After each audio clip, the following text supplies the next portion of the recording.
The Selçuks period is a time in ancient Turkey under the Turkish Empire where madrasas sprang up. The Turks had already embraced Islam. With that, mosques began to open up, and when mosques opened up, madrasas also began to operate. And what under this period, the madrasas had a specific time for education. 2 years, 3 years, whatever was decided, a madrasa had to have a certain time for education. It could not go on forever. Memorization as well as discussions were methods to teach. So you certainly had to memorize things, but then you were open to discuss the things as well. And whenever you have a discussion, it is a chance for an individual participating to share his or her knowledge, expertise, idea, suggestion, opinion, recommendation, whatever. You can agree, you can also disagree, but in a civilized manner. Both religious and vocational oriented education was practiced in the madrasas. So, yes, you were taught the Quran, you were taught the Hadith, you were taught the life and works of the Holy Prophet and the early Muslim caliphs and the rulers, but you were also at the same time taught other subjects. Education had to be a balance between religion and what society actually needed from you. That was important. Moral virtues were specially emphasized and taught as well as skills.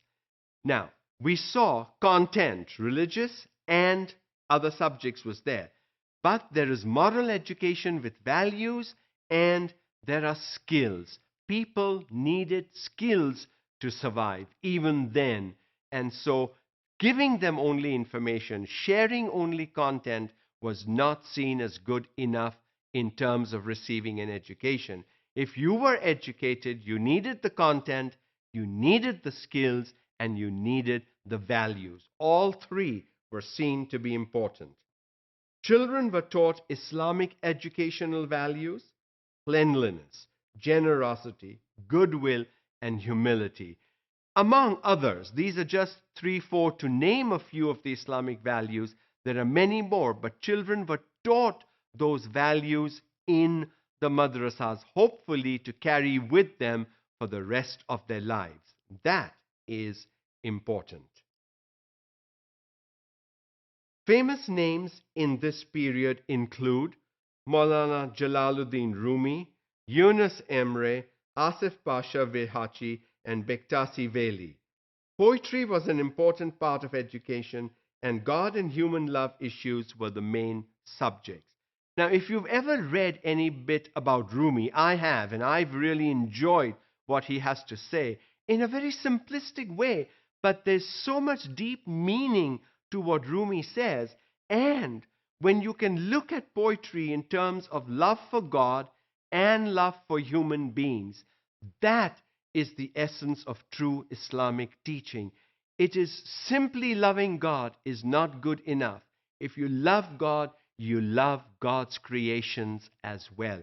And that is the human beings. If you can't love human beings, you are not going to be able to do good with the animal world, the plant world, and other pieces of God's creation. The best of God's creation is the human being.